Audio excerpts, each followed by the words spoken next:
to this episode of the We Are Reading One Piece podcast. This is a podcast dedicated to following the entire story of One Piece from beginning to end as we focus on each volume. We keep the discussion spoiler-free for new fans of the series, so this is the perfect place to follow along, whether you're new to the series or just want to revisit the world of One Piece with us. This week, we will be covering the first part of Volume 71, Coliseum of Scoundrels, which covers chapters 701 through 706. My name is Joel. I'll be your host. Joining me today, we have Evan.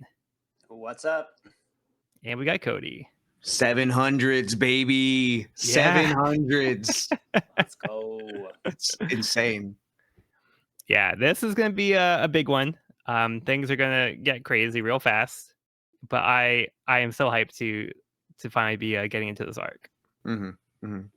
Before we get into the craziness, we're just going to get a quick recap from the beginning of the volume. The Strike Crew happens across Trafalgar Law at the island of Punk Hazard run by Caesar Clown. At his suggestion, they form a new pirate alliance that seeks to take down one of the four emperors. In order to draw Doflamingo's attention, they must first capture Caesar, who is producing the artificial devil fruit that Doflamingo sells to Kaido, a member of the four emperors. After a fierce battle, the alliance kidnaps Caesar, then demands that Doflamingo leave the seven warlords in return for the scientist. When Doflamingo complies, Law tells him that he will hand over Caesar at a small island north of Dressrosa. But somehow, Doflamingo has Ace's devil fruit in his possession. Yeah, so like I was saying, pretty crazy stuff. The stakes are rising. Yep. Okay. And then we also do have the next part of the cover story. So we'll move into Caribou's New World Kihihi, Volume 22. Now I'm curious, what's up with this island's weapons factory? Kyros seeks around and finds a weapons factory. That's no good. Yep. The last person we want there. Yeah. Just stick his nose in everybody else's business. Yeah. Someone who could single-handedly steal the whole arsenal.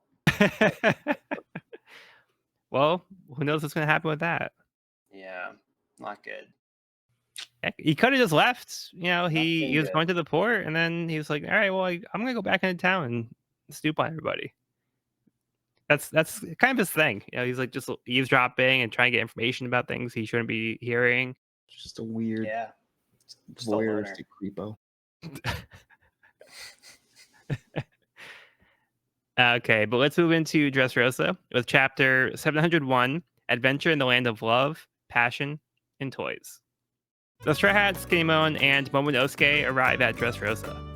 Law gives Nami a beaver card with someone that will lead them to Zoe in case anything happens to them. The group splits up into three teams.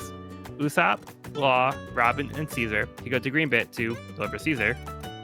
Momonosuke, Nami, Brook, and Chopper to guard the Sunny, and Luffy, Zoro, Sanji, Frankie, and Kinemon, who are supposed to destroy the factory and rescue Kinemon's friend, but they took off without actually planning the next steps. Luffy's group is surprised to find that in addition to the exciting sights and smells, there are also living toys running around that coexist with people living here. Since they are trying to avoid being found by Doflamingo and his followers, they have Kinemon prepare disguises for them so they can lay low while trying to find the Smile Factory. They head to a tavern and try to decide what their next move should be. Sanji notes that it's odd that their king abandoned the throne earlier today, though nobody around seems affected. While eating, their server tells them rumors about fairies that may or may not be around. Luffy overhears some of Doflamingo's men running the roulette table who are cheating a blind man out of his money by calling the wrong numbers when he should have won. Luffy naively sticks his nose into their business and calls the correct one before the dealer does, which causes them to get angry. When they try to attack Luffy in retaliation, the blind man pulls out his sword. They force pushes the men into the ground, creating a massive crater in the floor. Wow, what a hole. What a hole. That's what I call a plot hole. But I do love that that's Luffy's response. It's like, huh, what a hole. yeah, I love that. That's great. The That fact you were got just me. quoting that. Lovely. That's the Lovely. line. He wasn't talking about the hole in the ground. Whoa. Yeah, so what do you guys want to start with? Oh, man. There's so much going on. It's interesting to me that they think Kinemon and Frankie are enough to supervise the fucking monster trio. I'm looking at these groups like something seems off about the way they put this together.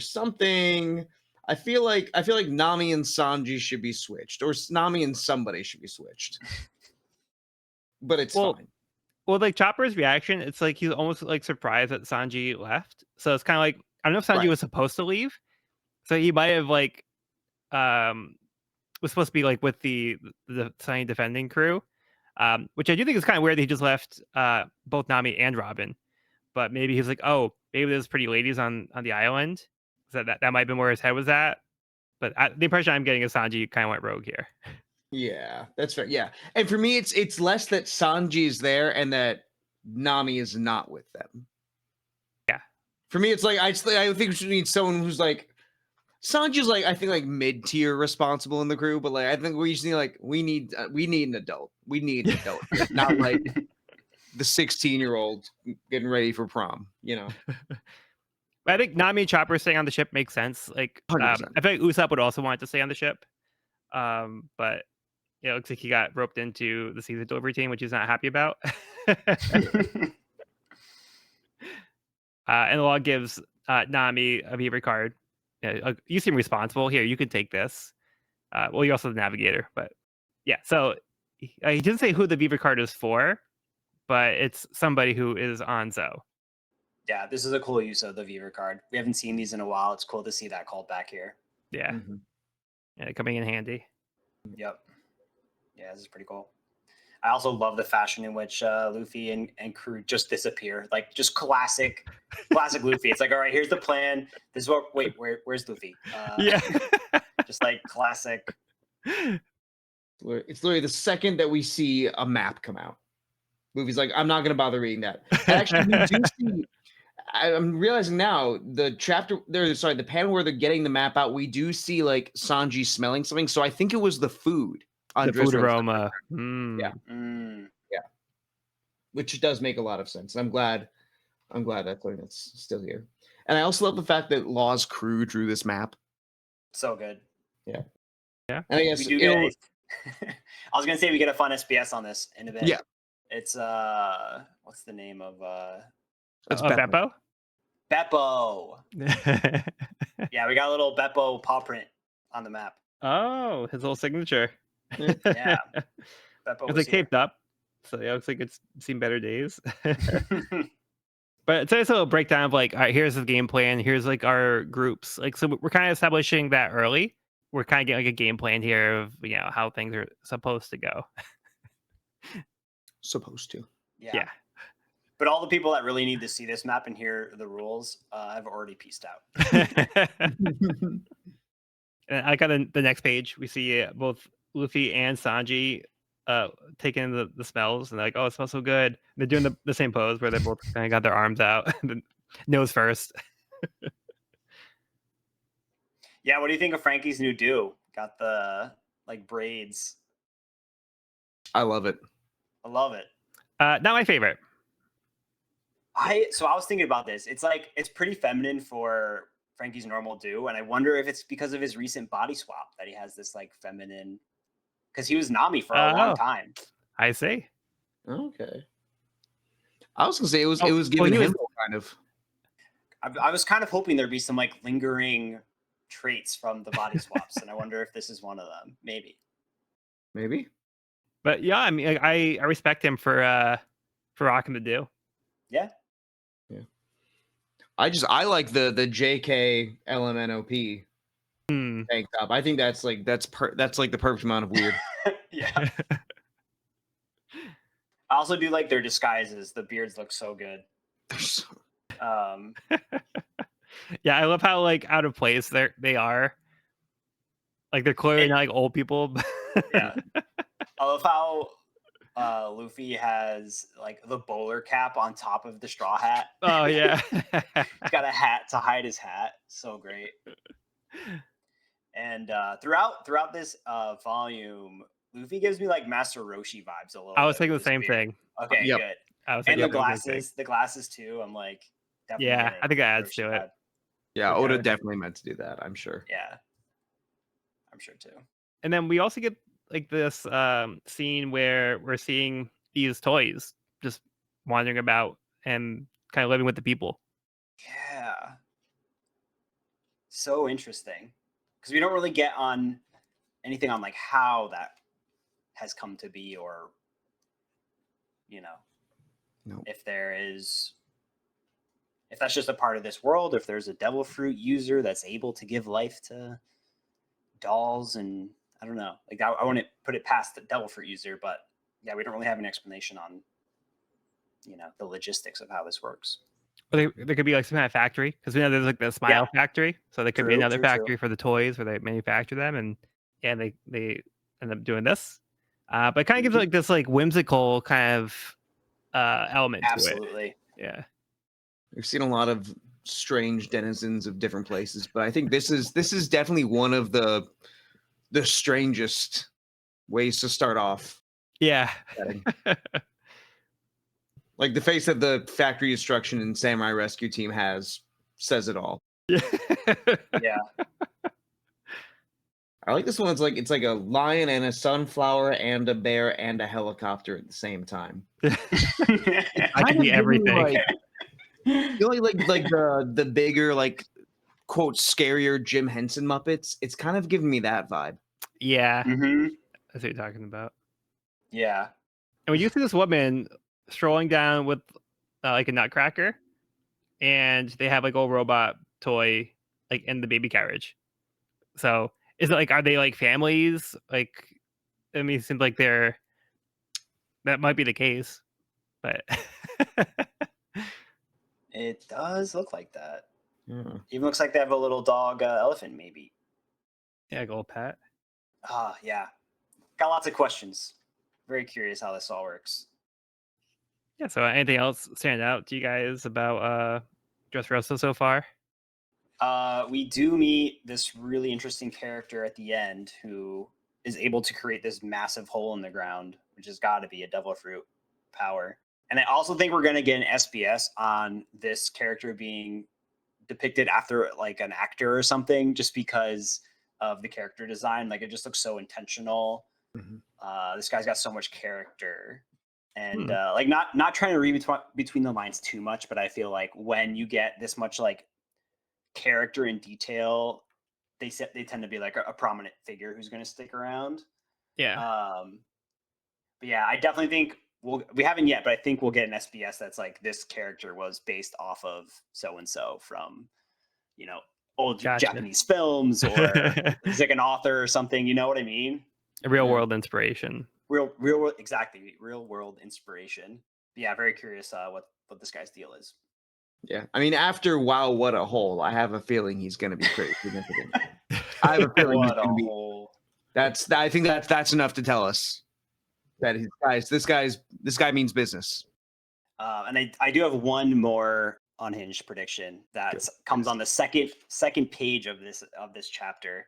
We get another flash of Momo, and like potentially some like the brainwashing theory that I had before, right? That the manufactured devil fruit is in some way has some sort of like brainwashing or like control element to it.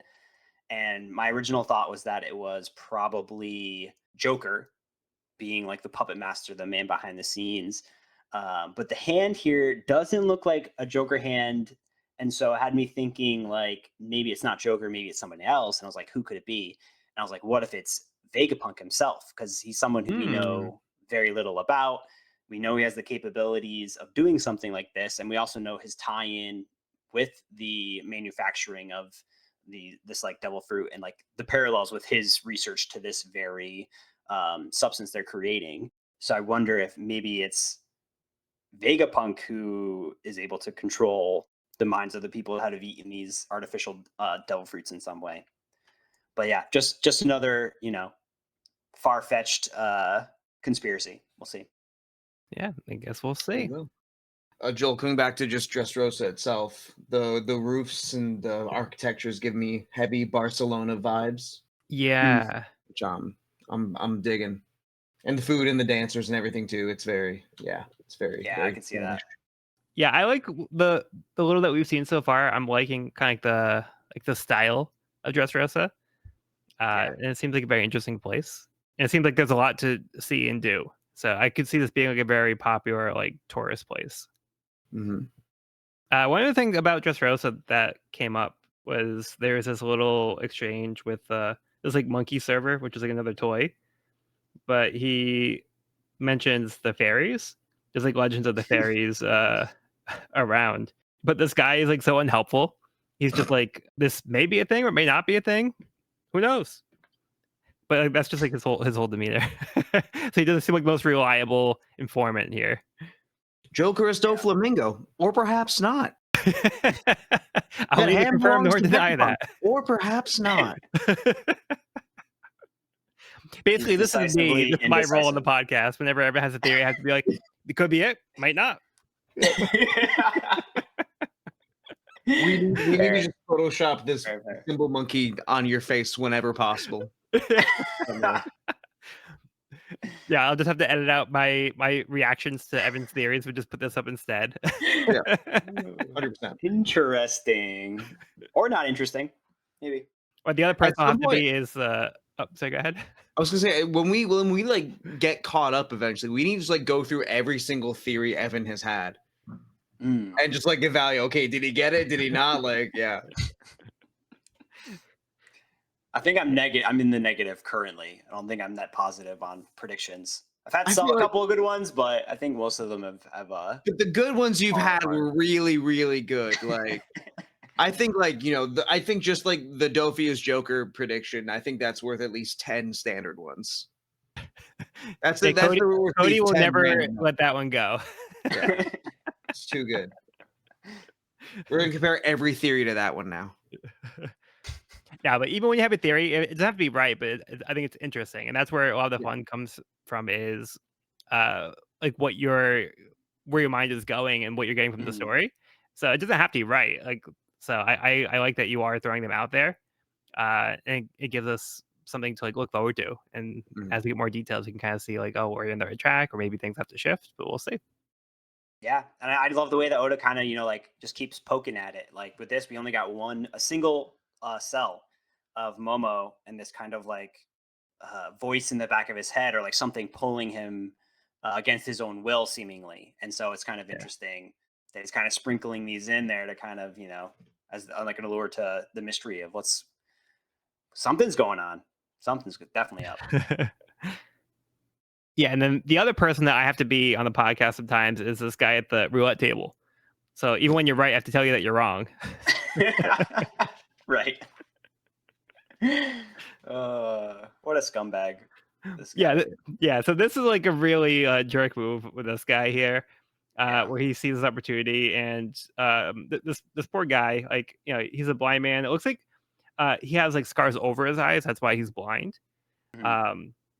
But like he's over here gambling and losing only because the dealer is making phony calls and be like, oh, sorry, but like next time, try again.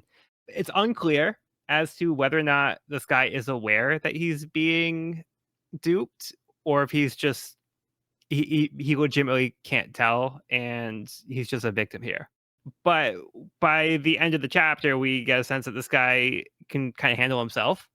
So I'm not sure like if this is an act, or if it's partially an act, or if this is like somewhere in between.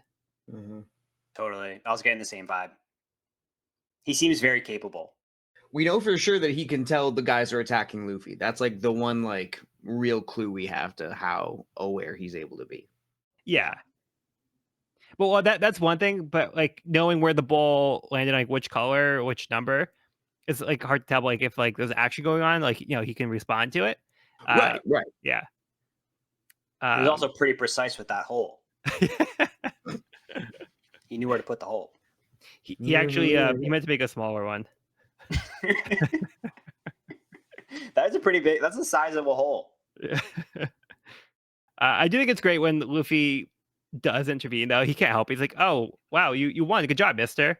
So he like inadvertently comes in and kind of messes up with the dealer guy is trying to accomplish.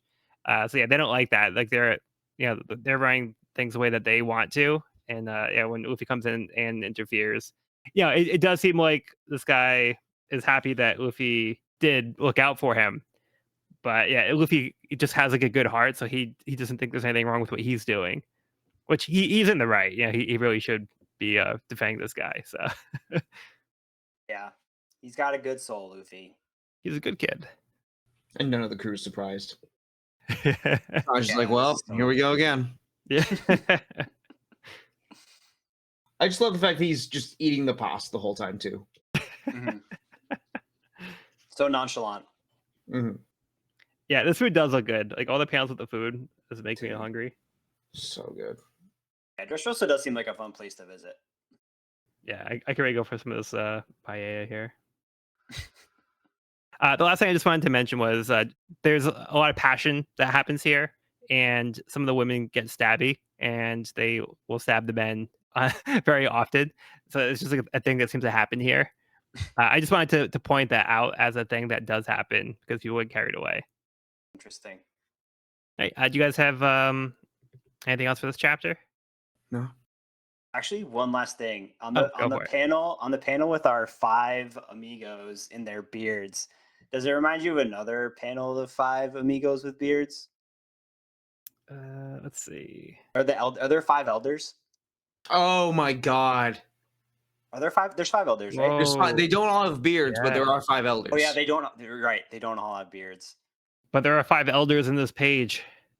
Yeah.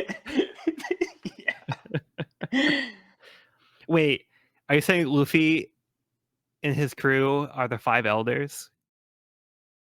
It looks like in this cell, sure it does look like it. That might be your most unhinged theory yet. I don't know if it's a theory, but it's just where my mind went when I saw our 5 straw hats with their beards here.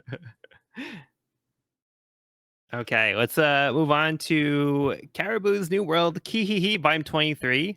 Proletariats, grab your weapons. Captain Gabaru, child of the revolution, has returned. The army of workers has gathered to celebrate the return of their leader, who bears a striking resemblance to Caribou. So is he pretending to be the leader here? I see the resemblance, Not- of course, Not intentionally. No. but they think that he's their leader. Yes. Gotcha. It's just weird because like no one's facing him; they're all facing this flag, and he's kind of like off to the side, and he looks like he's half mud form. That's for the reader, and it's also him like reacting like, okay, so what we've seen so far is like he landed here, he got taken by this woman, he goes to like the port, and as he's leaving, these people find him and they think that he's their leader, so they're trying to like be like, oh, leader, there you are, and then he runs away, and the old hag shows up and like fought off the guys to protect Caribou. But then he comes back and then he's like, wait, so what was going on?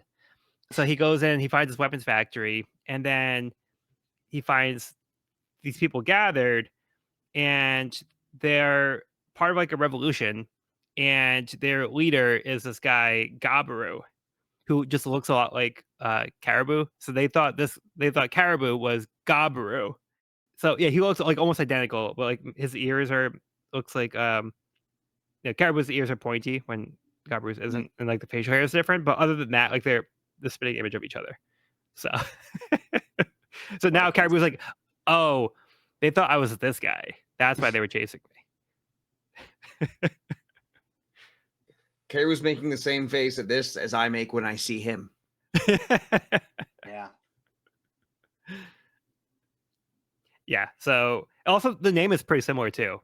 That seems like another coincidence. Yeah. Very coincidence. Yeah. But now things are starting to make a little bit more sense. All right, but let's move on. Chapter 702, Corrida Coliseum. The onlookers in the tavern are shocked. As a blind man heads out, he leaves instructions for where the owners can send their repair bill. Luffy asks who he is.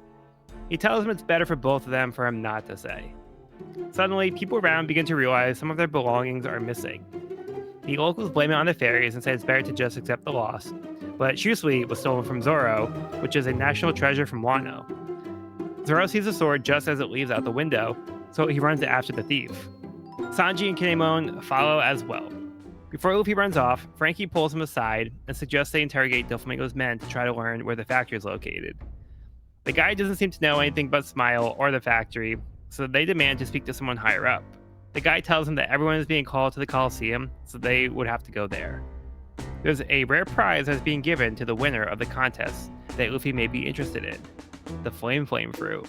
It won't be easy to win, as some of Doflamingo's toughest officers will be competing as well. What a prize. Mm-hmm. There's a part of me that almost wishes Doflamingo hadn't like shown the audience he had it before. Like the reader? Like this was the reveal. Yeah. Like I'm still fine with it. It's still cool. Yeah. Because we still get Luffy's reaction. I'm just like, man, it would have been so interesting if we were first finding out here as well.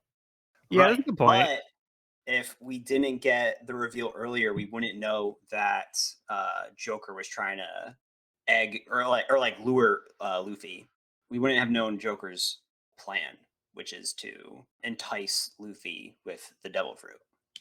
Well, we still could have known he had something Luffy was interested in, but just not known what it was.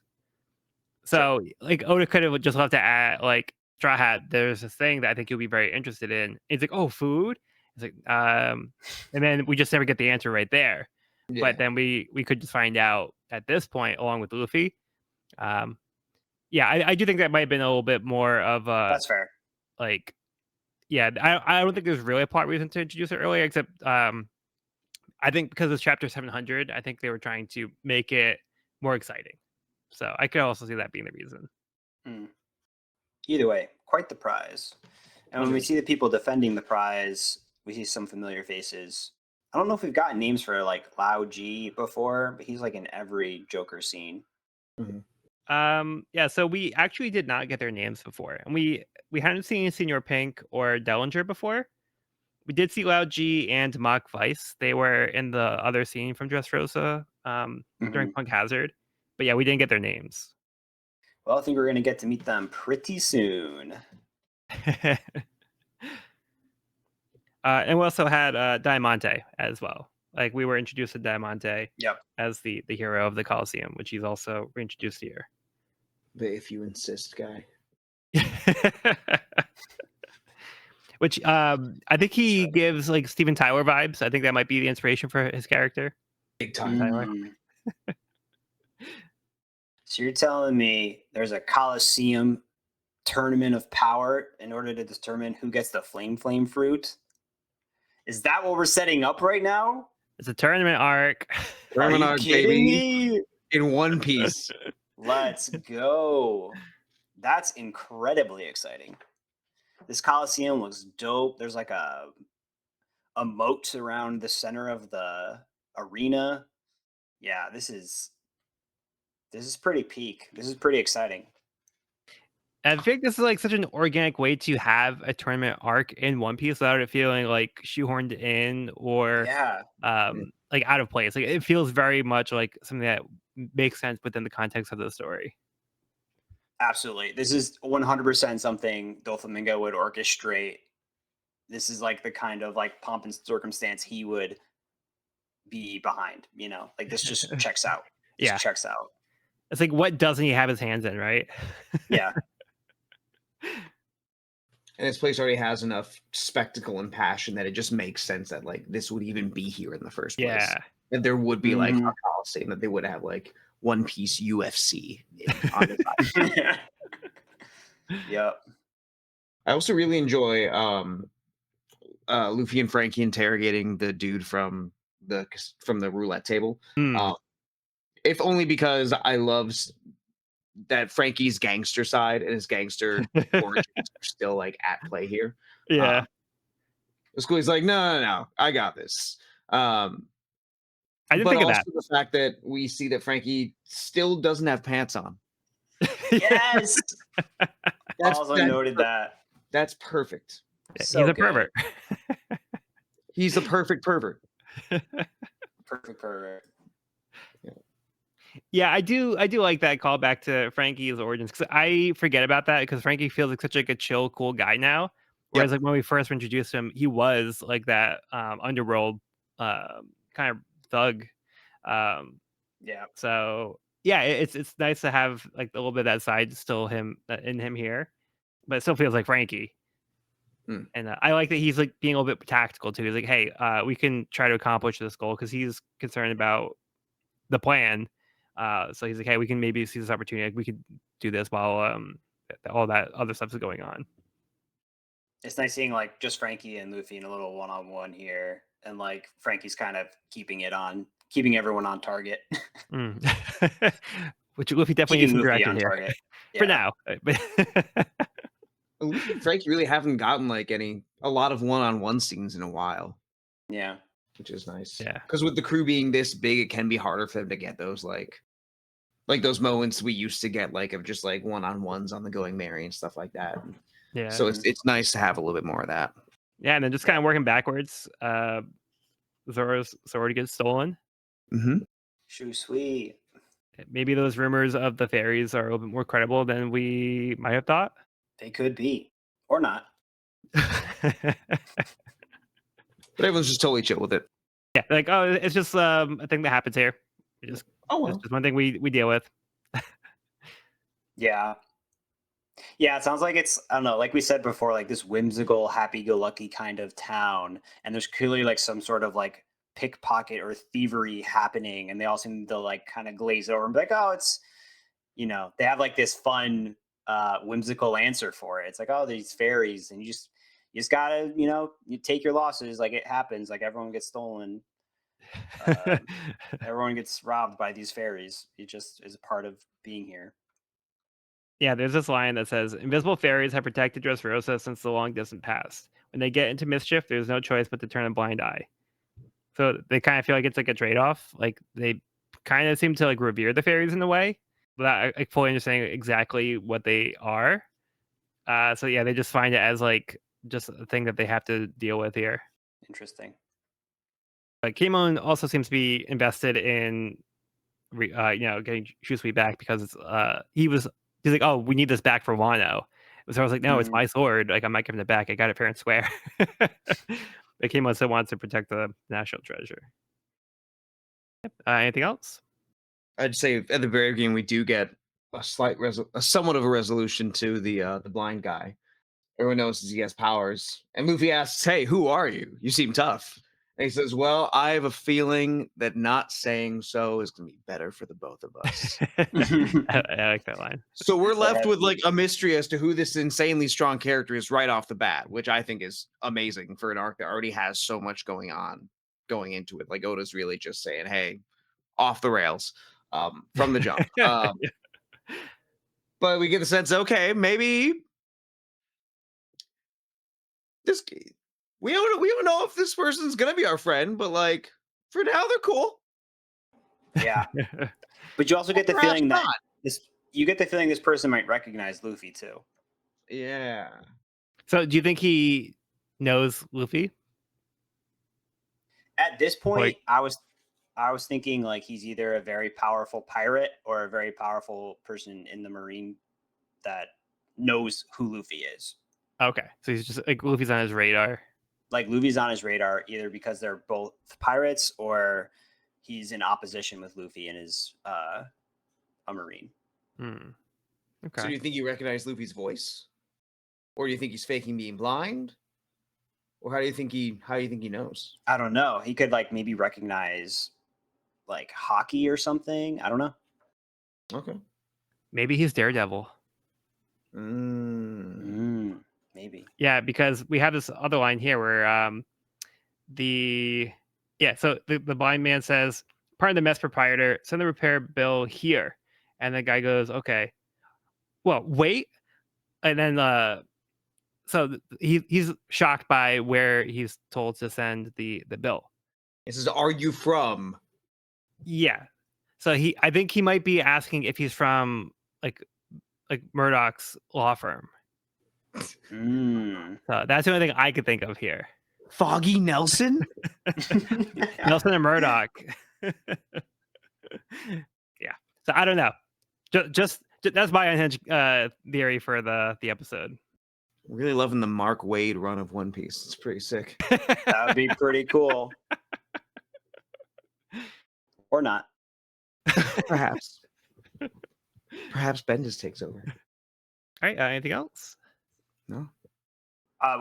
One last thing I want to draw attention to is this really awesome page.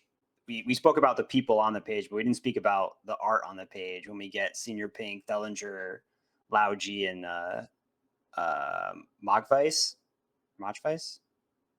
Yeah, Mach Yeah, I love this. I love this intro. Like the way that Oda like draws this page, and everyone kind of gets like a little intro panel, which is pretty sweet. Yeah, it is a little different because it feels more like dynamic or like in your face. Yeah, could be it feels like a video game intro, like a video game kind of thing. Yeah, it's like, oh, like select your character, like kind of thing, as opposed to like a standard like here's this character with like the like the font behind them kind of thing. This just feels like a little different vibe. I think because it is meant to be more of like the contest of like the Coliseum. So yeah, I think it's just meant to be more, like you said, like a fighting game style kind of thing. Yeah. It's like what's literally being broadcast on the screen, right? Is it? Probably. Because the before you see like the screens was, which I assume is like it. Yeah, you're right. So yeah, it's like that. passing along the screen. So yeah, but that explains why it's like portrayed that way. All right, well let's move along. Moving on to chapter 703, Waiting Room. The lowly dealer being interrogated explains that once someone with a devil fruit power dies, their fruit will appear somewhere else in the world. Doflamingo was able to track down the flame fruit. Luffy says he wants to get the fruit. He asks Frankie if he would eat it, but Frankie says he preferred to be able to swim. Frankie encourages Luffy not to miss his chance and that he should go after the fruit while he continues to search where the factory is. While Sanji chases Zoro, he gets distracted by the beautiful dancer Violet. He gets surprised when the woman comes up to him and asks for him to embrace her while she evades detection from the local policeman. She is concerned when Sanji's nose begins to bleed, but when she realizes Sanji may be getting attached, she begins to run away because she doesn't want to hurt another man by falling in love with him. After all, she was being chased for stabbing a man after things went sour. She decides to introduce herself and request Sanji's help with killing a man. Luffy and Frankie arrive at Corrida Coliseum and see a one-legged toy soldier being chased by the policeman.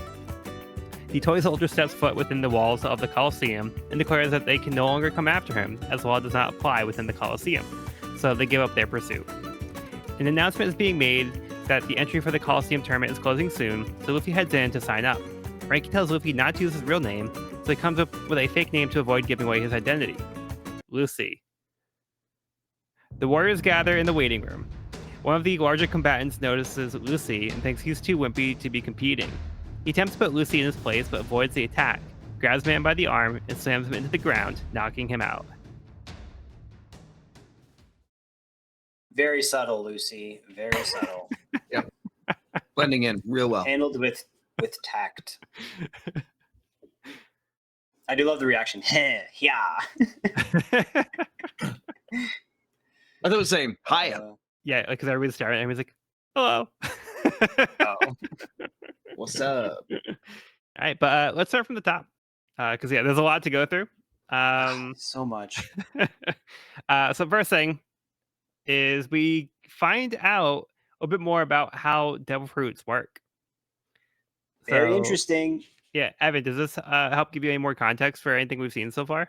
Yeah, I mean it does, and it also is like we were just talking about this last chapter or last pod. How we never get this. We rarely get information on how the devil fruit works.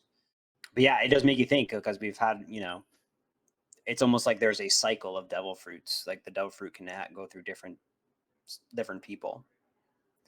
Yeah, I'm trying to remember off the top of my head if there's anyone who have had the same abilities or not. But well, yeah, we haven't seen anybody with the same devil fruit, but this does explain how they're able to identify and catalog specific devil fruits.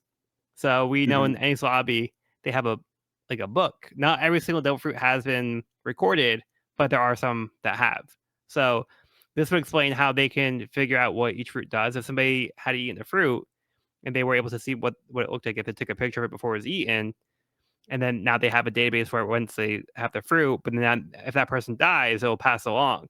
So it'll reappear in the world so somebody can obtain that fruit and somebody else will have that power. Is that same book that Blackbeard said he found the dark fruit from? Yes. So that's Right. how he knew about it. Somebody else had it before. Oh, I just had another hot take. Yeah. Yeah. So now that we know that devil fruits cycle, and when someone dies, that devil fruit is available again to the world. Mhm. What devil fruit do you think Gold Roger had? And I don't know. His death happens, I wonder if he had the gum fruit, because his death happens around the same time as the beginning of the story, which is also the same time that Luffy stumbles upon this fruit. Well, it was actually like 22 years, I think. Yeah, Roger died was 5 it? years before Luffy was born. Died 5 years before Luffy was born. Okay, so that makes it less likely, but not impossible. Less likely, but not impossible. Well, somebody could have maybe like nobody got the devil fruit in that time period. Right. I mean, it was in a chest locked away. who gave the fruit to Luffy? Shanks. Well, Luffy took it kind of on his, Well, kind of took it but we know- incidentally from But Shanks. and Shanks is connected Right. because There's reason to believe that, like, why Shanks would be safeguarding said fruit. and also the hat. And also the hat. What's the hat? Interesting. You might be onto something. Maybe.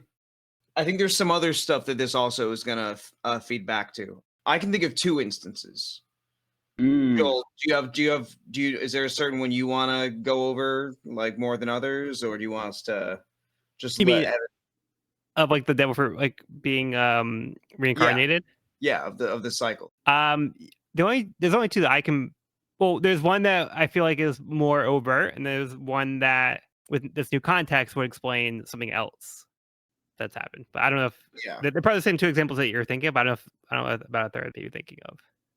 Yeah, I think we're on the same page here. I mean, is there? I want to leave the ball in your court as far as how much we say and how much we're like, Evan, go peruse and find them out for yourself. Well, Stop teasing. there is one I did want to point out was there was a recent event that happened. Yeah. So let's start with that. Oh, you want me to do it, or like if Evan has any guesses? Nothing is like top of mind, and now I'm super curious, and I really want to hear what you guys have to say. Well, it was the last arc. You're quizzing me. Like last podcast? no Punk Hazard? Yeah, it's probably a few episodes ago at this point. Yeah, like Punk Hazard proper, before like Caesar got defeated, before like. It's probably in the middle of the arc. I'd say so, yeah. Trying to think. Or perhaps not. Or perhaps not. All right, so maybe we'll have to guide you a little bit more. So, do you remember when there was the cart that was being dragged by Caesar's men that had like the apples in it? Mm-hmm. And then, do you remember what happened when Caesar had Smiley be killed? And one thing we mentioned was Caesar must have some way of being able to replicate this process if it hinges on like having Smiley be converted from a gas to the slime for the land of the dead to happen again. To be used as a weapon he can sell. Yeah. You're saying the gas fruit? We've seen No. before. The axolotl. Because remember, Smiley was the gas Smiley, that ate the axolotl fruit. Right. Okay. But then Smiley detonates and dies. And do you remember what we saw after Smiley detonated and died? Oh yeah, the devil fruit. The fruit became a devil fruit. Yes. Yeah. Interesting. So you're saying that was the process of a devil fruit user dying and a new devil fruit representing said ability being created. It wasn't artificially done. It was just the natural process of the devil fruit. Oh, okay. Because that one had the swirls, and now that we've seen Smiles, we know they have like the little like dots, circular pattern. Yeah. So that was a natural devil fruit, and that was Smiley dying, and then the essence of the fruit, like you said, going into one of those apples. I think we'll probably get more context later on this arc, but I think we know enough information now where we can talk about this because you had asked if we thought that the apples were there intentionally, and this is why I said yes, was because Caesar is aware of how the devil fruits come back. So he specifically planned to have the cart of the fruits nearby. So he had it be dragged out to where Smiley was. So when Smiley dies, he would be able to reobtain Smiley's devil fruit. So that way he can keep reusing the land of the dead by having Smiley keep being like converted from gas to slime and vice versa. Whoa. Yeah, I didn't immediately put that together. But this is something that's only That's really obvious cool. once we know this information. Yeah. Like Yeah. when you're reading through it the first time, it's like I have no idea what to make of this. So Well, now I'm that we've super curious about established that, yeah. so are there any of the times in the series where we've seen somebody else have the same devil fruit as another character? Blackbeard. Mm-hmm. What was the second devil fruit? What was the second devil fruit that he had? I forget. He had the. So he made like a whole show of this production. Right. He pulled the cloak out and did a little magic trick for Whitebeard. Mm-hmm. Yeah. So he took Whitebeard's devil fruit. Yeah. So whatever the process is, it seems Blackbeard is probably aware of it, and he was able to. The theory is that he was able to do whatever it is to obtain Whitebeard's Tremor fruit once Whitebeard died, but he was like the first one on the scene, so he was able to do something in order to ensure that he was the one that got it. So if he was like carrying fruit on him, then that could be it. presumably he had fruit on him, and if the way that worked with Smiley, where it like seems to implant itself into the nearest edible fruit or whatever, maybe he made that situation with Whitebeard. Very Being possible. close to him at his death, having a fruit on him and having the powers transferred. Interesting. This changes everything. Yeah, because he went behind the curtain, so we don't know exactly what he did or what he had. Right. This also doesn't fully explain how he can have two devil fruits. Right. So there's still that mystery of what exactly happened. But this is the best context clues that we have to at least have some idea of what Blackbeard was doing during Greenford. Ooh, theory. What if like you can only have one of like certain types of devil fruit? Like what if you only have one Logia type, one Paramethea type, and the third type, Zoan type? I feel like people probably would have. I think that'd be more common at this point if that was the case. Or someone ate two Zoan fruits and exploded, and everyone's like, "Nope, not doing that again." I don't know, because I just feel like if that was the case, and like there'd be like more people with multiple devil fruits. Yeah. Well, maybe it's not public knowledge. Maybe it's like, I don't know. Yeah, I guess that's true. I guess that's true. I guess people would have figured that out by now. I don't know. Cody, did you have another example? No, those are my two. Okay, cool. Because I couldn't think of any other ones at this point. So no, me either. Yeah, so that gives us more to work with. But yeah, I do think we'll get more specifics soon. But for now, I think this will at least give us context for those two scenes that we've already gotten to at this point. It's a lore bomb, though. I mean, so now we know the flame fruit is not like I was, speculating it might have been constructed, or maybe there are more than one and it's a secret or something like that. So this confirms that it's a cycle.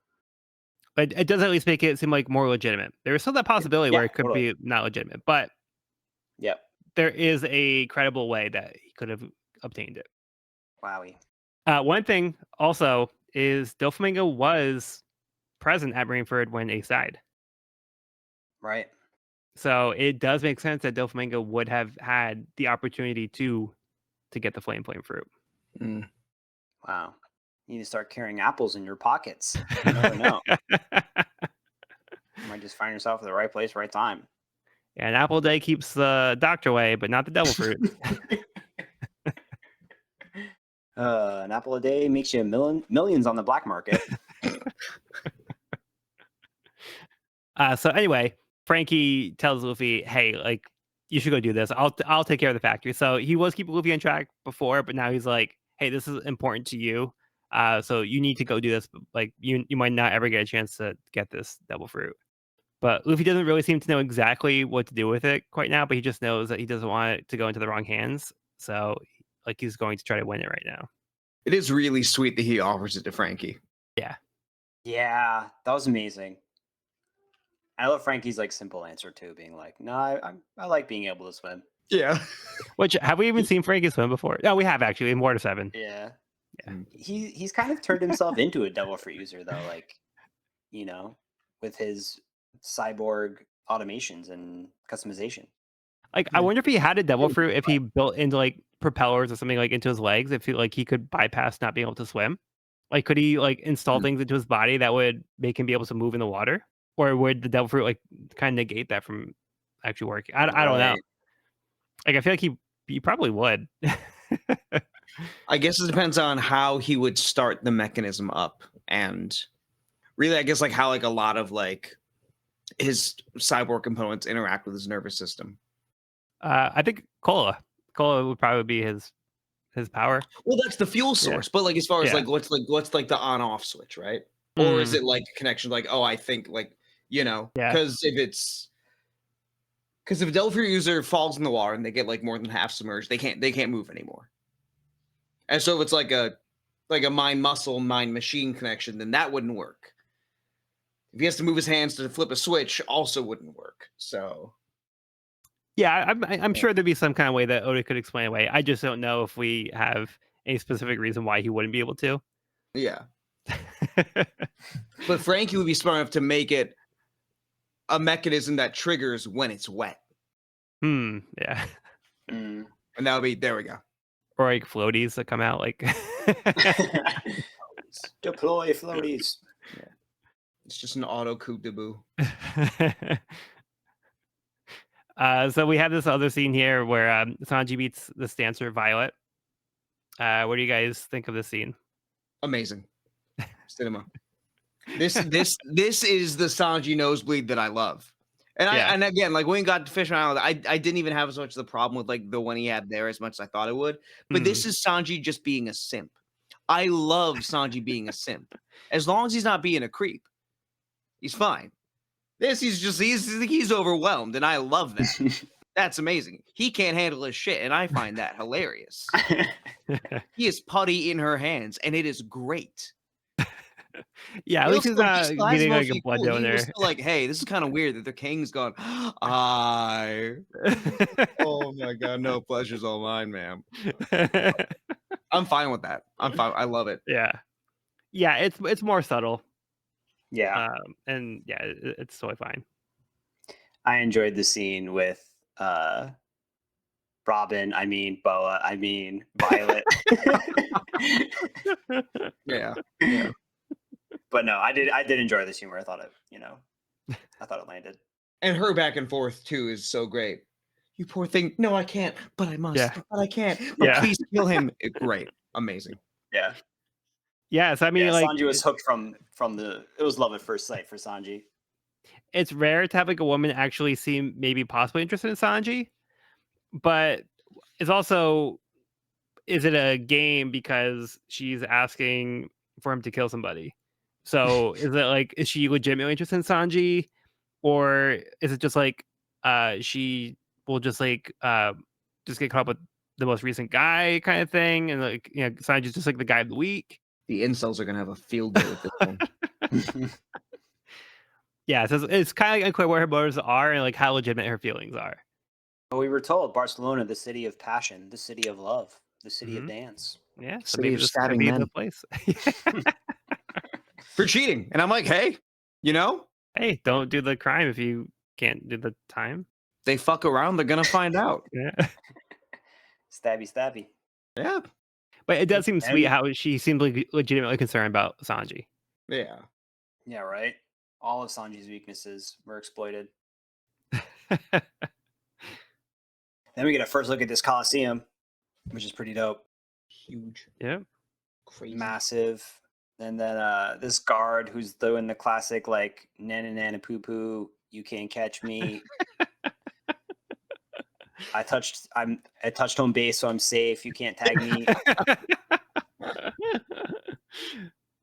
But yeah, it just kind of goes to show the power that Doflamingo's family, like the power they have over Dressrosa, and how this kind of like lawless Coliseum is untouchable by local authorities and the government, seemingly.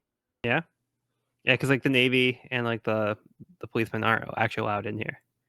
Yeah, which is like such a funny dichotomy of this city that is like lively with all this food and these living toys and these exotic dancers, and also these casinos and this like gladiatorial Coliseum, like bloodlust, fight to the death kind of thing. I mean, it does feel very like classic Spain with like the bullfighting and like the Spanish dancers, and like Yeah. it has that vibe. But it is an interesting dichotomy of like good and evil here, or like love and death. The Land of passion. This could be the theme. Yeah, so this the soldier guy is seems like quite the character. Like, so he has one leg, but he seems to be able to like does like a jet walk thing, and he's able to just like hop around and like avoid being caught by the police. But yeah, I mean, Evan, do you have any like opinions on this guy? No, it just kind of seemed like some comical relief here, and just like a way of telling us, how the Coliseum kind of worked. Little exposition, kind of. Yeah. But Yeah, I do like how well, when the policeman leave, he hops down, and then he sees Luffy. He's like, "My, elderly sir, may I carry your belongings?" He actually thinks Luffy's like an old guy. Yeah. So good. And when he sees like Luffy finds him entertaining, so he does some like silly things, and Luffy's like eating it up. Mm-hmm. Yep. But yeah, he says something here. He says, "Oh, I've been in your way. Forgive me." And then Frankie says, "Oh, you turned red as a beet. You must be dead serious at heart." And Toy says, "Serious? Never. Toys exist, but smiles on others. You never meet a serious toy in your life." So it seems like they're here to be like entertainment for the people. So yeah, it seems like he like that's kind of like the role of the toys in a lot of these cases here. It seems where like they're just kind of meant to be like the silly like fun thing. Interesting. That would contradict the toy family we saw at the beginning of this volume.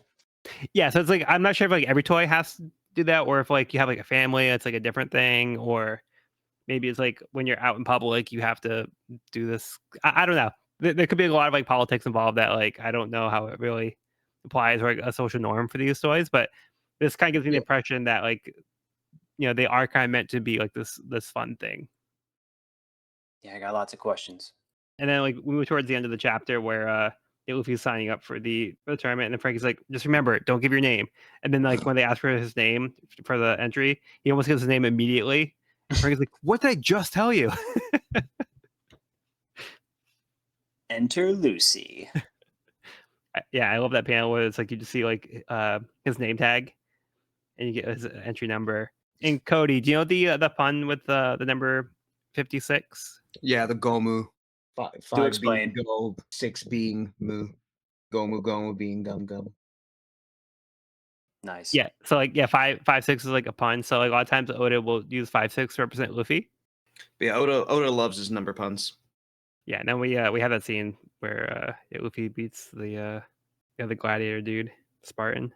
Yeah. I also love that Lucy. one karate chopping a bag, like like diagonally above the panel of Spartan's name box has like the 6 dots on his forehead. He's just buff bearded Krillin. Yeah. We didn't have enough like, oh hey, this guy is reminiscent of Dragon Ball in this arc yet. Yeah, there are definitely some Dragon Ball references throughout. Man, the dodge, Lucy dodging Spartan is like didn't have to be that cool, but it's very cool. Yeah. The whole scene is really cool. Like the panel of the flip right before the impact is sick. It's getting me pretty hype, guys. Permanent power arc. Let's go. Let's go. All right, we get to move on. Yeah. All right, let's move on to Caribou's New World, Kihihi, Volume 24. Proletariat Riot Suppressed. A robot-like figure arrives and attacks soldiers who are gathered. Interesting. Went kind of out of left field. As if the cover story wasn't doing that enough already. Yeah, right. I do think this guy's design is actually pretty cool, though. I mean, we don't see like the full thing yet, but his face is kind of covered. But we see him for the most part, though. He's like he's got like a cowboy hat, a samurai sword. He's also got like cyborg looking arms and a Gatling gun hand. He's got like a lot of themes mixed in there. He's got a lot going on. Yeah, he kind of reminds me of like a scarecrow robot thing or something. Yeah. The way his mouth is. Like stitched shut. Mm-hmm. Oh, maybe he's the cowardly scarecrow Tin Man.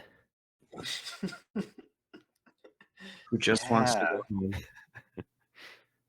All right. So yeah, don't have too much there. So let's get into the chapter.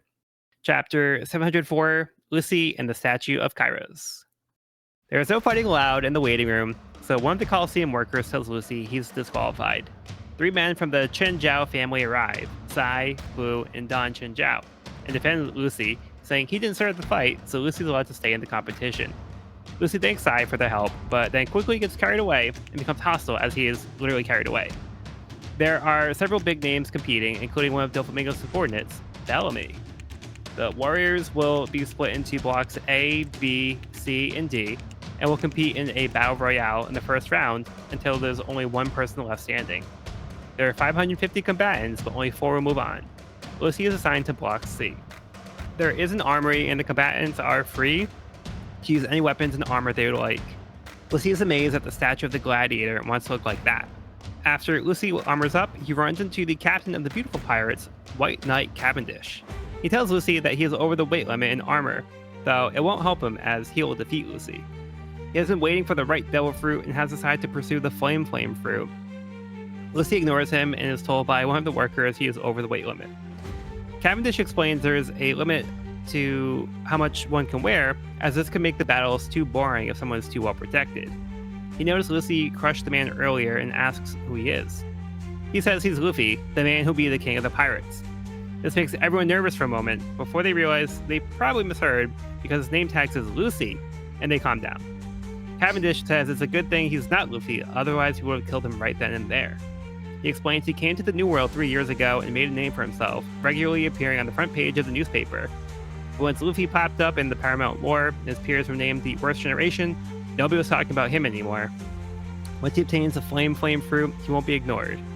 But for now, Lucy ignores him and passes the new armor weight check.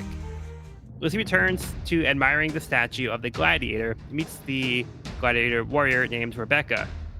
She explains to Lucy that this is a statue of Kyros, the gladiator who won 3,000 battles, never losing a single one. He was battling as recent as 20 years ago, but no one can seem to remember a thing about him. The origin of the gladiator and the statue itself are a mystery. As other gladiators pester Rebecca, who is also undefeated, she ignores them and tells Lucy that this will be her last battle. Once she wins the flame fruit, she'll take down Doflamingo for good. After confirming they're in different blocks, she bids him farewell. Suddenly, there is an announcement that the battle in Block A is already over. The masked man, Mr. Store, has won. He removes his mask to the crowd, revealing himself as Jesus Burgess, 1st Division Captain of the Blackbeard Pirates. Another mouthful of a chapter. Yeah. Oh my god. So many characters. So many names. Time to get the notebook out. Yup. A few names did stand out though. Yeah. Bellamy being the big one. Yeah. Yeah, so we do know Hyena. from as far as back as Jaya that he had ties to Doflamingo. Yep. So it does make sense that he'd be popping up here. Last time we saw Bellamy, Doflamingo was not very happy with him. No. Now he's been recommended for the tournament by Doflamingo. Things have definitely been on the upswing for him. And White Knight Cavendish Mhm. got a full page intro. Yep, Captain of the Beautiful Pirates. Yeah. Haven't met any of those yet. Yeah. So what do you think of Cavendish? Pretty self-centered, but at least like relatively civil person. Okay. He's a fuck boy, Yeah. but we'll take it. Yeah, maybe like a little narcissistic. Yeah. Cool sword though. It's kind of looks like a rapier. Yeah. Yeah. It feels maybe kind of like French influence. Yeah. Mhm. And it has like the roses. Yeah, he's the White Knight. I think it's interesting that he says that he's saved himself for the right devil fruit. Almost like it's like a thing of like purity. Yes. Yeah, I love that line. That was good. It's nice seeing Oda like finally like lean into the Bishonen pretty boy trope. Kind of eluded us in One Piece so far. Mhm. I also really like just like getting, more info on who were the pirates like right before Luffy? Who was doing well before? Yeah. I think as the story has concentrated itself more and more around Luffy, like you tend to forget, like, he's not the first pirate in his generation to get to the New World. Yeah. Yeah. Yeah. People have been doing this, for like decades. 24 years since Roger passed, and even longer before Roger did die. And you said that you found Cavendish like maybe like more civil, but it's like how much of it is like an act because he might be trying to present like as being refined, but then he also says like, oh, if you're Luffy, I would have killed you right now. Yeah. He's definitely putting on airs. He also seems to get like very angry when Luffy is ignoring him. So again, very self-centered and like he wants the attention. That's kind of like his main motivation here, is because somebody was taking the spotlight away from him. He wants to do something to bring himself back into the spotlight and get the attention again. So yeah, he wants to get revenge on Luffy for taking away his spotlight. Which is very antithetical to Luffy and his goals. Who doesn't even want? He doesn't want the flame fruit. He just doesn't want other people to have the flame fruit. Essentially. Yeah, he wants it to go to the right person at least. Right. Right. And it's like a part of Ace is still alive almost, like in a way. Mm-hmm. Yeah, there's that sentimental like, value as well. Yeah, there's a sentimental value, definitely. But yeah, at the beginning of the chapter, we have this close call where it seemed like Lucy might be disqualified right away. Yeah, it wasn't his fault. Like he actually got attacked and he just defended himself. And these guys stand up to him. So things are gonna get a little crazy. There's a lot of different names to try to keep track of. So like I'll try to help you out as much as I can. But like as you read, just try to keep some names in mind. I think you'll start to see like maybe some people pop out more than others. But you won't always know. Oda does have different opportunities where he's trying to present certain characters. So just do what you can to try to keep track. I know there's a lot of characters here and it can be a little confusing and overwhelming. My best advice is just try to do what you can, but don't stress out about it too much. Over time, some of the characters will probably just stick with you more. Yeah, I'd say just keeping this chapter bookmarked is probably a good way to go. Just have a nice reference for yourself. Yeah, I can also send you like I did like I think a quick punch out of like some of the character names, like just like a little thing to kind of like say who they are kind of deal. Mhm. So like I have like the Funk brothers, Bobby Funk, Kelly Funk. From Prudence, we have King Isabella II and Dagama, the strategist. Is this the first reference to Prudence? I believe so. I think so, yeah. I think it is. I wrote it down as like, what's this place? Just a random name drop. And Kano too. I know we've been introduced to Wano, but have we been introduced to Kano, or was it did it come up in that conversation? I don't think Kano's with Kinemon. Oh, talking about Sai, Shinjao, and Boo. They're the Kano Kingdom gang, Shinjao family. Kano Kingdom. But no, I don't think we've heard of Kano before. Yeah, I don't either. Yeah, and then we also have like the war criminal Suleiman, the beheader, the former bounty hunters Adila and G, adventurer Olympus, the savage surmounter, noble pirate Cavendish, and a rookie Bartolomeo. So yeah, I took note of those names, and then I have more as we get further in because there's gonna be a section where we have the block breakdown as well. But just so we can kind of get those names into the zeitgeist. And then we have Rebecca as well. Yes, and there's this woman Rebecca. She's got some Robin energy. Think so? Yeah, studying the text of giant statues sounds kind of Robin. Yeah, I get the sense it's she's interested in like the warriors and like the history of the Coliseum. Yeah, but we don't know exactly why she's fighting. Besides, like wanting to get the flame fruit to now defeat Doflamingo, but she's been battling for a while. So she's also undefeated at this point. But she's saying this can be her last battle. But she also seems to be very experienced with the Coliseum. Yeah, curious if we'll get more backstory here. She also wants to take down Doflamingo, so Yeah. Also, when I see super powerful, scantily clad woman warrior, I think Amazon Lily, like immediately. Yeah. Yeah. So I wonder if maybe she came from there. maybe. Maybe. Or maybe not. Or maybe not. We don't know. You know, Perhaps not. perhaps not. She probably should be wearing more armor. But Oda's like, hey, let's just have an excuse to have an almost naked woman. Yeah. But they said more armor means less blood, and the whole point of the Coliseum is more blood. Maybe they told her, oh, you got too much armor, you're past the weight limit, you gotta keep taking more off. Like, come on, keep going. That's fine. Yeah, so Luffy is like enamored by the statue. He sees this statue of this gladiator. He's like, oh, I want to be like that guy. So then he tries to put like this armor on, and I think he looks really awesome, like with this armor and this like panel where it says Swordsman Lucy. He's got like the full armor with the shield and like the heavy sword. He looks like he's ready for battle. And they're like, dude, come on, you have way too much armor on. Like, no one's gonna be able to like fight you like that. Come on. Yeah. So then like Cavendish tries to like tell him like you gotta take some clothes off, and then he's like totally ignoring him, which I thought was hilarious. This is where he sees like Rebecca, where she kind of gives him a little bit more information about the statue of this undefeated gladiator who nobody really knows who he is. They just know he's won like 3,000 battles without being defeated. So he was like the greatest gladiator, and one day he just like disappeared. Nobody knows exactly what happened to him, or nobody seems to like even like remember like who he is. Interesting. So it's a mystery statue. History. Huh. Oh yeah, it says okay, so 3,000 battles and he never lost once. He only ever suffered a single blow in combat. He was still fighting here just 20 years ago, and yet no one in this country knows a thing about him. He only suffered one blow. Pretty impressive track record. Is he like Achilles and he had like a single weakness? Well, from the statue, he's only a torso.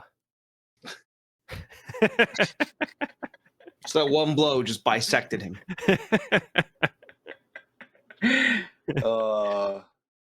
You know what?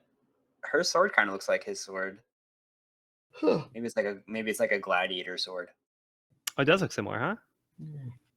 Maybe it was like inspired by it. Yeah, because she seems like revere this guy. Yeah, for sure. But yeah, I didn't actually notice that. Me either. He's got a cool sword and is wearing basically nothing. I've got a cool sword and wearing basically nothing. We're the same. The gladiator. Similar helmets. Yeah. So then we find out that Lucy's in Block C and Rebecca's in Block D. So they're in different blocks. So that Lucy seems to have made a friend here, but yeah, thankfully it seems like they won't have to fight right away. Yeah, definitely seems like an ally. And speaking of people who are not allies, we get the reveal of who Mr. Store was, the winner of Block A, who is Jesus Burgess. Jesus Burgess, one of the infamous 4 emperors. Well, part of the crew. But yeah. Or sorry, one of Blackbeard's crew, who is one of the 4 emperors. Yeah. Wonder what he's got planned for that devil fruit. You think Burgess would get the devil fruit? Or bring it back to Blackbeard. To Blackbeard. Yeah, didn't Jinbei have that line about how Blackbeard was trying to collect devil fruits or devil fruit users? Yeah. I think back in Fishman Island, he said something like that. He's been collecting powerful devil fruit users. Yeah, and how he like planned to like get the dark fruit first, and like how that was all part of his major plan. Yeah, that was like his main goal from the beginning. His main focus, and then like he went from there to start like the next phase of the plan. But yeah, I think it was recently though that Jinbei had explained that was what Blackbeard's been doing. I mean, things are getting crazier. Now we're throwing in the Blackbeard pirates into the mix. Yeah, seems like there's a lot of horses in the race. Yeah, things are quickly getting out of hand and snowballing. Yeah. Yeah. I do think it's a great format though of having the battles be like a battle royale, and then only having one winner from each block move on. So I think it's like a nice way to have all these different characters come in, but then it's like, all right, but only the best of the best are going to be competing at the very end. Yep. Yeah, It's a nice way to kind of logistically like narrow it down. logistically with the way that with how much we have on the docket in this arc, like we can't have like 32 people in the the beginning of the tournament of the bracket. Right. We need to condense this. There's only so much. All right. Anything else for the chapter? I'm good. All right. Let's move on to Caribou's New World, Kihihi, Volume 25, an example to the others. The robot man defeats the soldiers and burns their flag. Oh boy. Okay.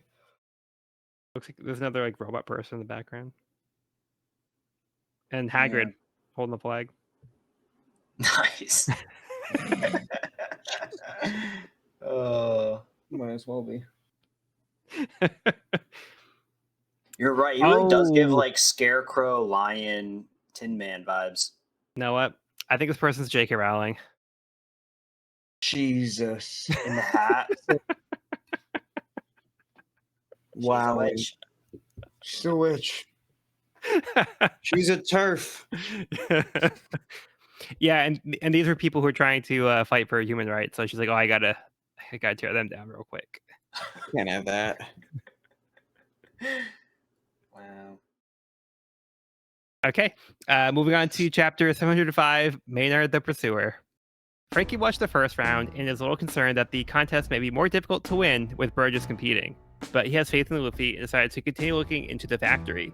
The one-legged soldier from earlier tells Frankie to hold on and says they'll find a safe place to talk as he has information for him. Even though the Navy is forbidden from entering the Coliseum, a Navy officer is hiding nearby in the stands, taking notes of the notable pirates and criminals competing. He's reporting this information to Maynard the Pursuer, Navy Vice Admiral competing in the competition under the name Capman. One of the Barto Club members, Gambia the Missionary, notices Capman talking to someone. Capman disposes of him in the bathroom. The blind man Luffy ran into earlier was also in the stands, but decides to leave after hearing too many familiar names. The man meets with the officer who is reporting to Maynard, who hands him his Navy coat. This man is Admiral Fujitora. He orders for 3 battleships to be sent and plans to head to Greenbit. He also orders for medics to be sent and demands a count of the people in the stands, the town, and the kingdom. Is concerned about preserving life, leaving casualties to a minimum. Caesar's handoff team meets at a cafe near the bridge to Greenbit, where they learn it will be difficult to get across due to the fighting fish, who are strong enough to break iron. Usopp begs to call off the plan, but Law says that they're moving forward. Robin hides her face when she notices 3 masked figures heading their way. Law recognizes them as agents from CP Aegis Zero. Meanwhile, Zoro manages to grab his stolen sword from the thief, but falls off a building in the process. The bag that the fairy thief was carrying also falls after him. Zoro hears a voice calling itself a klutz and hopes he doesn't get seen by a human, but Zoro looks shocked at what he sees.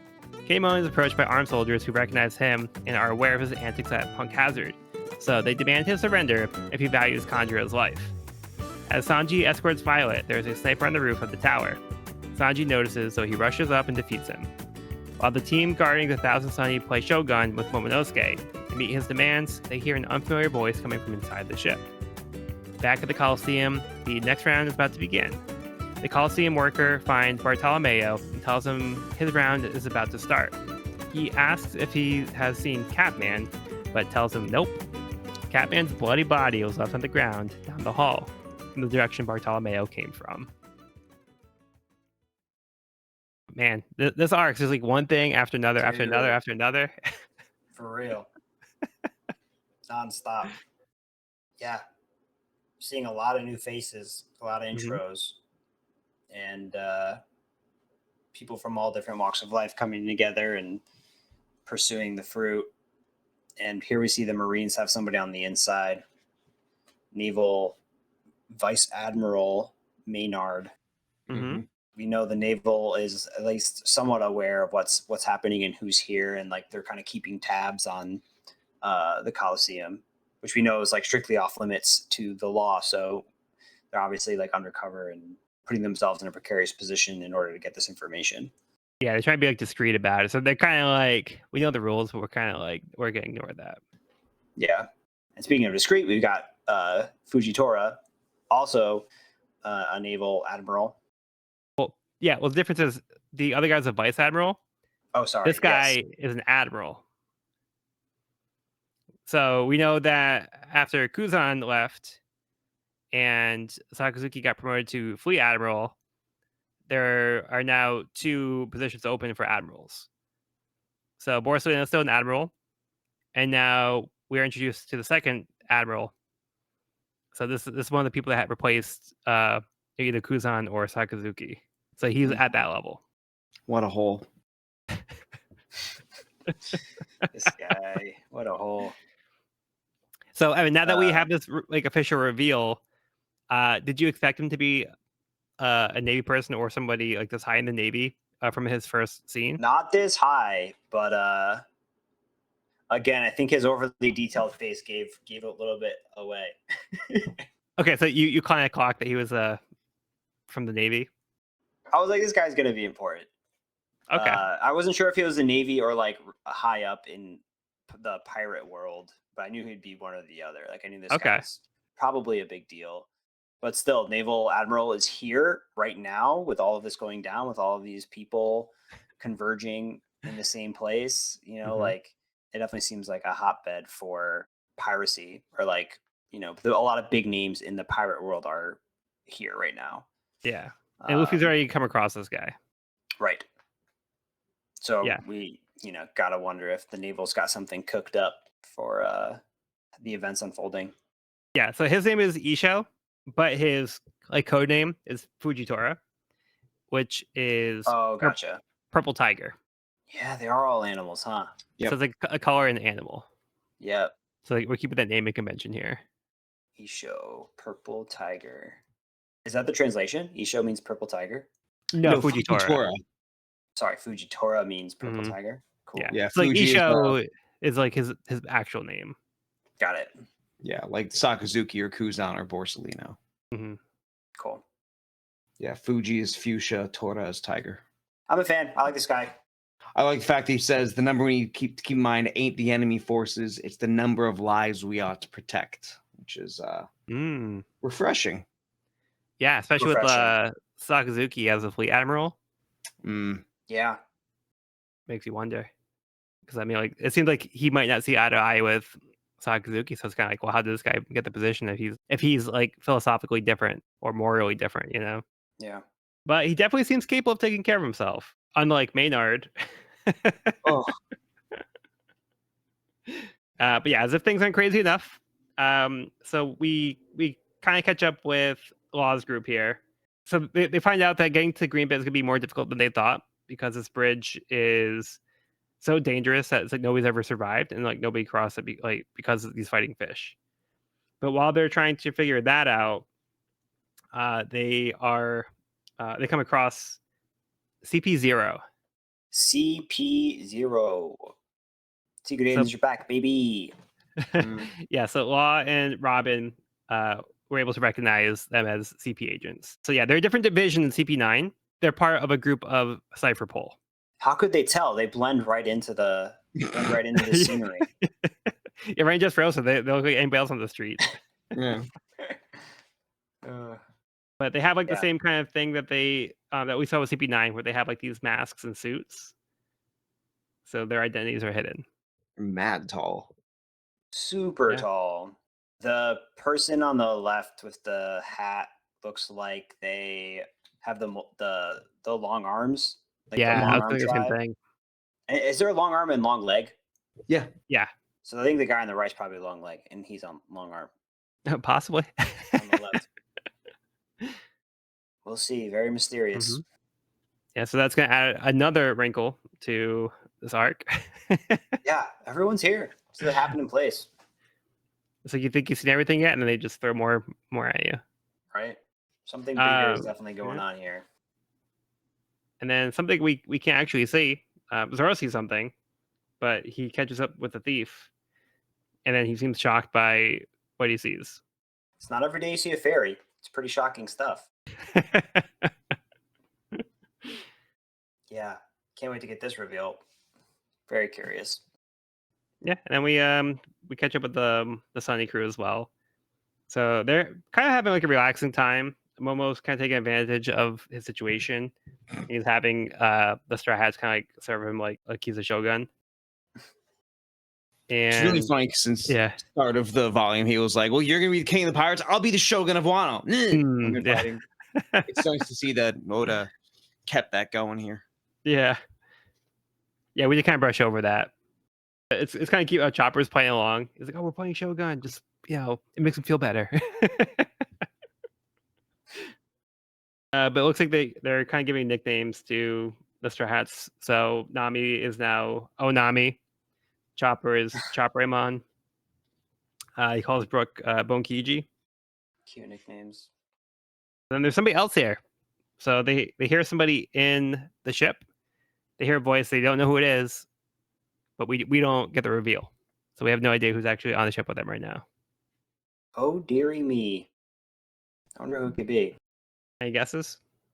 No, I'm like, who says "oh dear" or "oh dearie" all the time? And I couldn't think of anybody, so I don't know. That's all we have to go off of. They're making a mess. They seem to be either fucking shit up intentionally or very clumsy. All the crashes and crackings and flaps and thuds and rustles and various onomatopoeia. Could be a fairy. Could be a fairy. Be a fairy. Get a double fairy reveal. Is this next scene supposed to be say scene 7? Because it looks like scene 1 to me. No, I think it's scene 1 because it's still the first location of the It's chapter. returning back to scene 1. Oh my god. So there's 6, 7 scenes. If you're double counting scene 1, yeah, because it's like same set gotcha, location. Yeah, back to scene 1. Okay. Yeah, and then we end the chapter where this character Bartolomeo seems to have gotten back at Catman for defeating one of his crew. Not looking good. No. I guess what happens in the bathrooms of the Coliseum stay in the bathrooms of the Coliseum.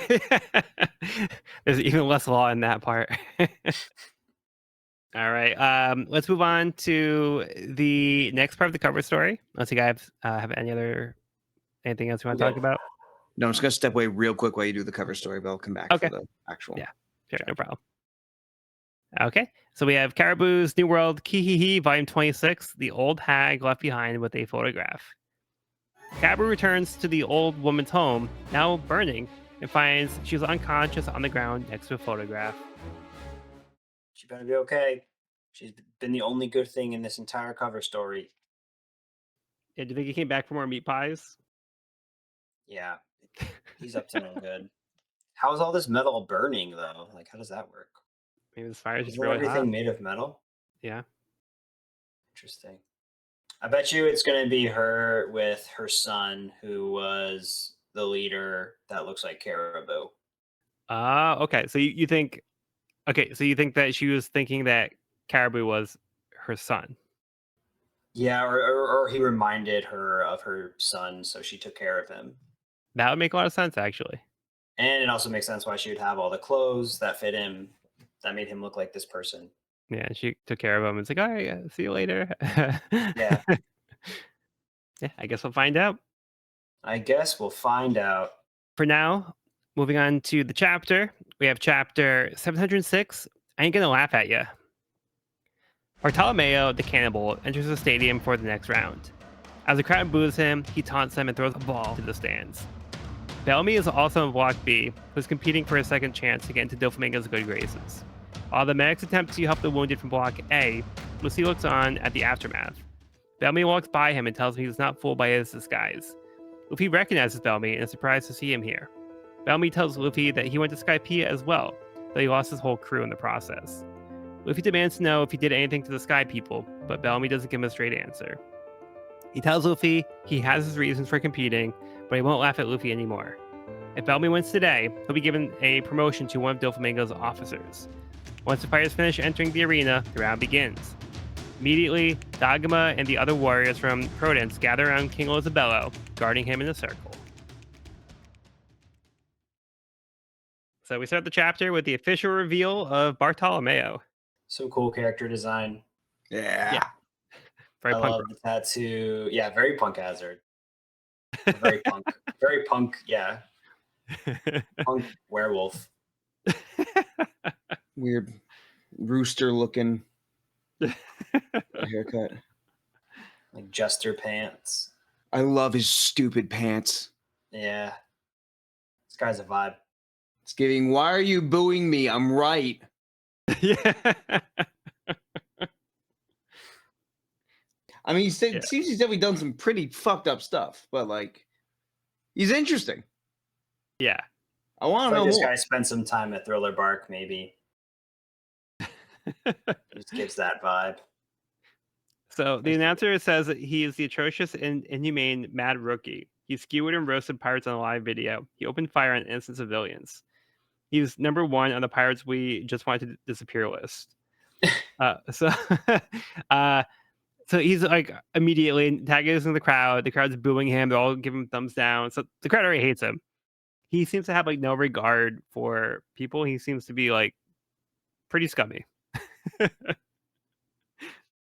we get kind of an interesting interaction with Luffy and Bellamy here, because I feel like I remember Bellamy being kind of like unhinged and like, you know, over eager, over aggressive, like very like flying Arrogant. off the handlebars kind of character.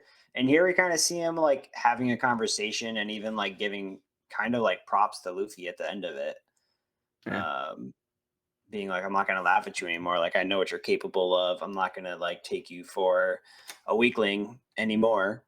But yeah, and it also leads questions to what happened in Skypiea, because the first mention of Skypiea in a hot second. Yeah, Cody, what's your read on this?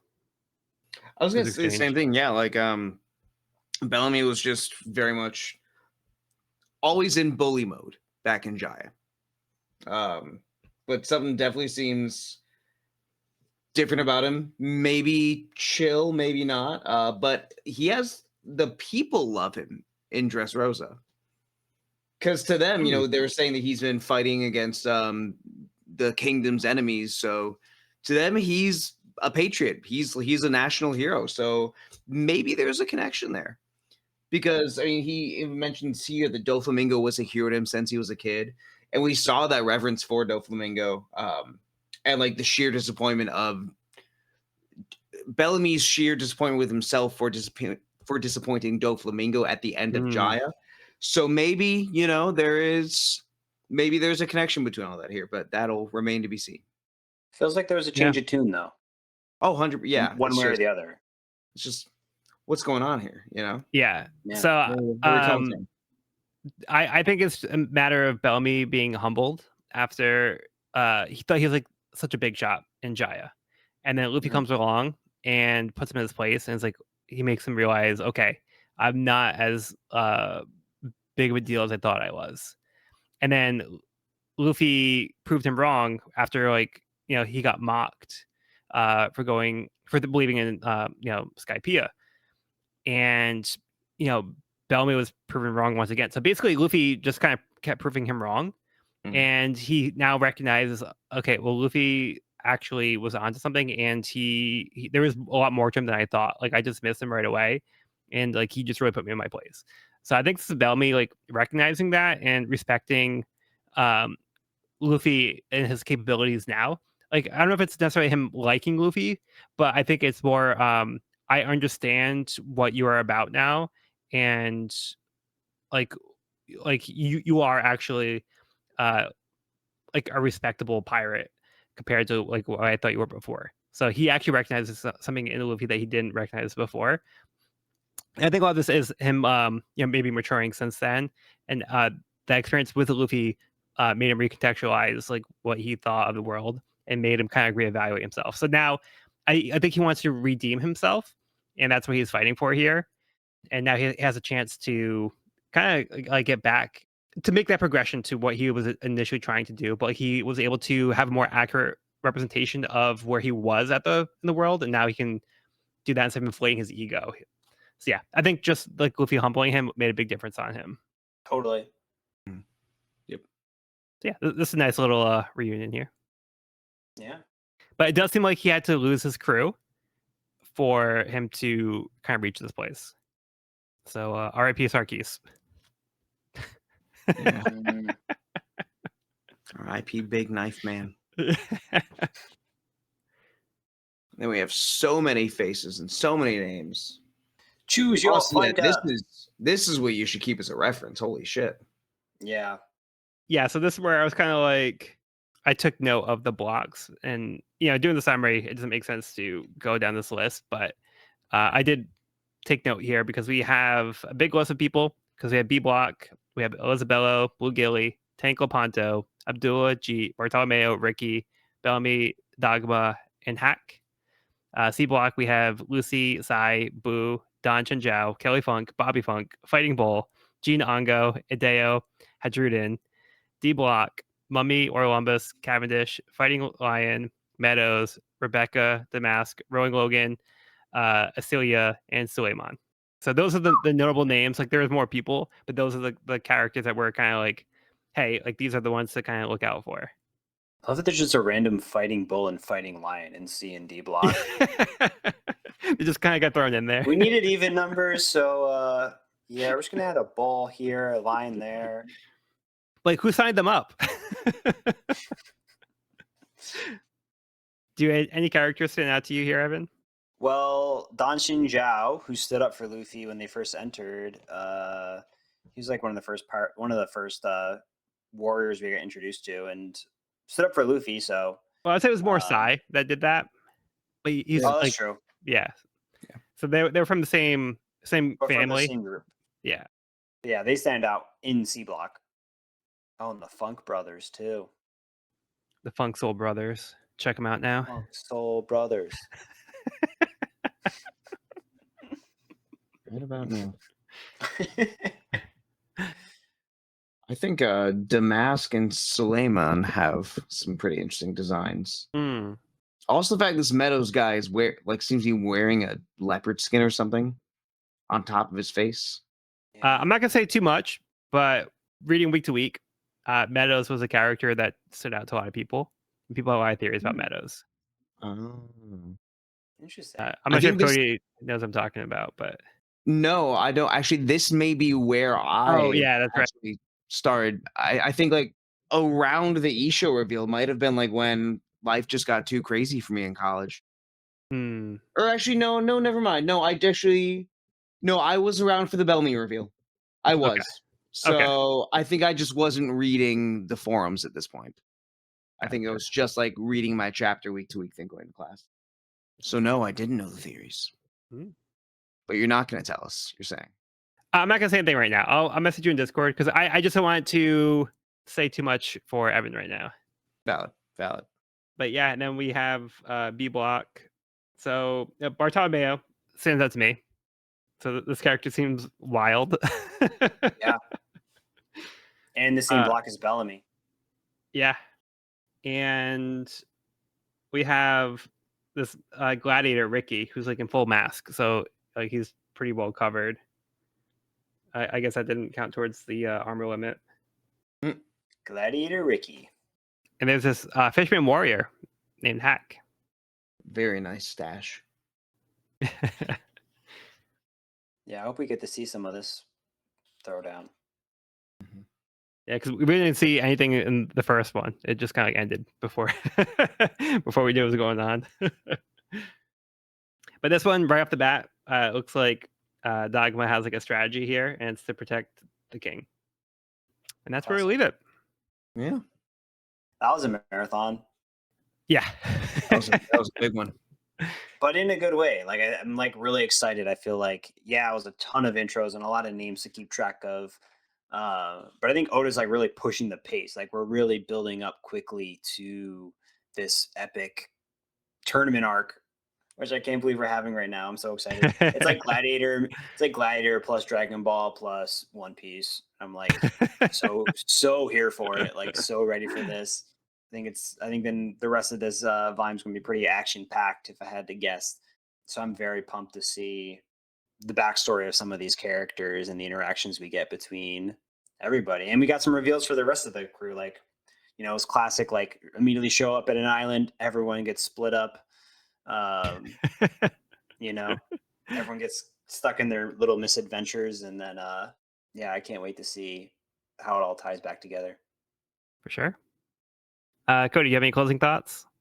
So I read, aside once we get to the part where I paused, I think I read a majority of Dressrosa in 1 or 2 days. Wow. So having it split up like this is going to be a totally new experience. I'm excited for.